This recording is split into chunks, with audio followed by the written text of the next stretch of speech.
Welcome back, everyone. It's been quite a while. You can see the block right there looking good. We're making some good progress. Let me show you what we're doing.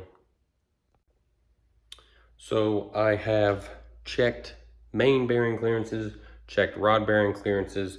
We have gapped the pistons. I've weight matched the rotating assembly as best I could.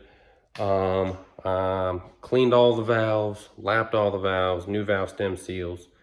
And the reason I did all this off camera was because I feel like it's pretty boring, right? Once you've seen someone lap in a valve or two, you've seen them lap in all of them, right? You don't need to watch me do 16 valves.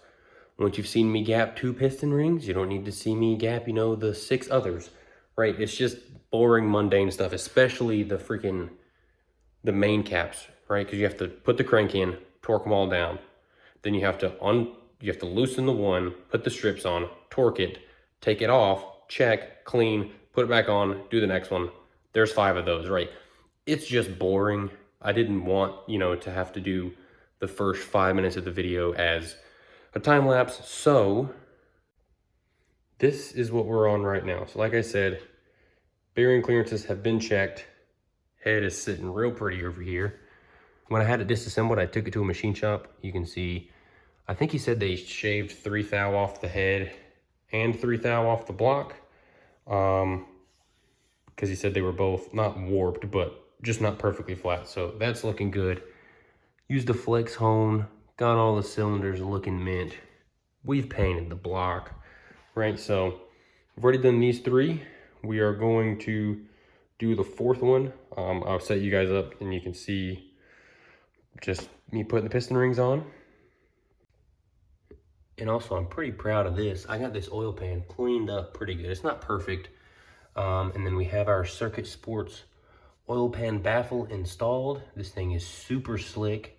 Up here, I don't really want to move the oil pan, but pretty much right here, there's a little door with flappers, just to keep oil on the pickup tube. So that is super slick. It's not really going to pick it up, but you can see we have all the oil squirters installed. Red Loctited those, torqued them to spec also. They just have to go in before the crank goes in, so boom, they're all there. So we've already got assembly lube where the wrist pin goes in here. We've got one of the clips already installed. So we're gonna lube up the pin and just run it down through.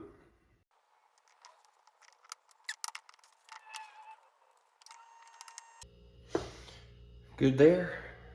Come over here to the vise. All right, so I had taken these bearings out and I cleaned behind them just to make sure there was nothing back there. Mainly oil. And I know that whenever I spin this over, right, there's gonna get some oil behind there, but I'm just trying to prevent a spun bearing as much as I possibly can. So got these all assembly lubed up. I'm gonna run over here, grab the crank. We're gonna brush some oil onto the journals for the mains. And then we'll put the caps on and torque them down.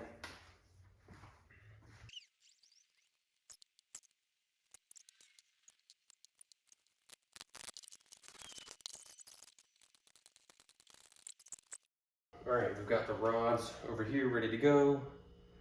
Painted some oil where the rods are gonna meet the crank. Cylinder walls are lubed up. We've got our fancy Wiseco piston ring installer tool. So now I guess it's time to get these things in. This is what I'm most nervous about. Alrighty, here goes nothing.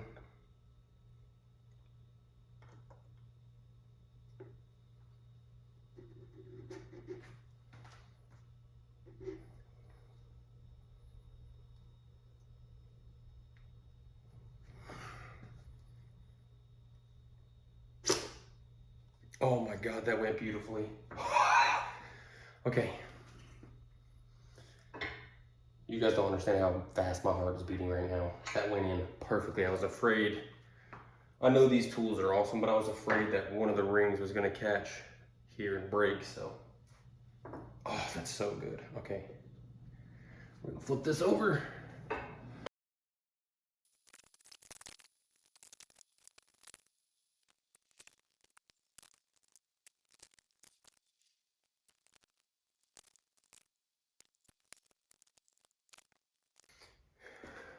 Bottom end is done.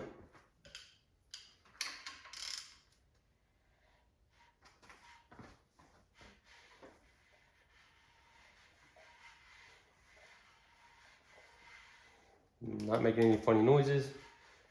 Turns over like you'd expect. Hell yeah.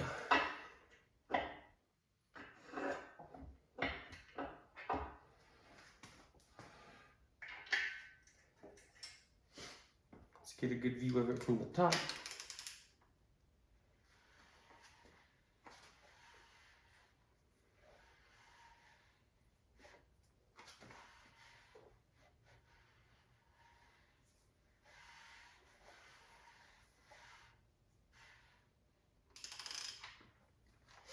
That's it.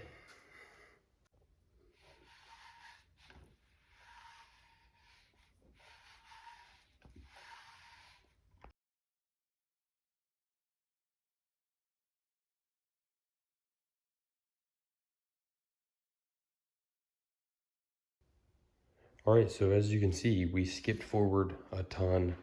Like I mentioned earlier, I just feel like it would have been boring to watch me time lapse. It's probably been, I don't know, a week and a half, 2 weeks since the last clip. So, I just come out here a couple hours a night, bang out what I can, and this is where we're at. So the engine, as you can see, is ready to go back on the hoist, get it off of the stand, and we can go ahead and start putting the clutch and stuff on. But really just wanted to give a little overview so right you can see boundary pump looking slick. I got the oil pan nice and clean. Turbo's fully mounted. Valve cover's looking slick. Coil and plugs are awesome, right? I mean, we're there. Get it off of this, put the clutch and flywheel on there over there, put the tranny on, and then find some time to throw it back in the car. And there she is. This was a bit more work, because I'm solo in here, but got it all mounted up. All the bolts are in. Flywheel is torqued to 80 foot-pounds. Pressure plate's torqued to 20. We're looking good.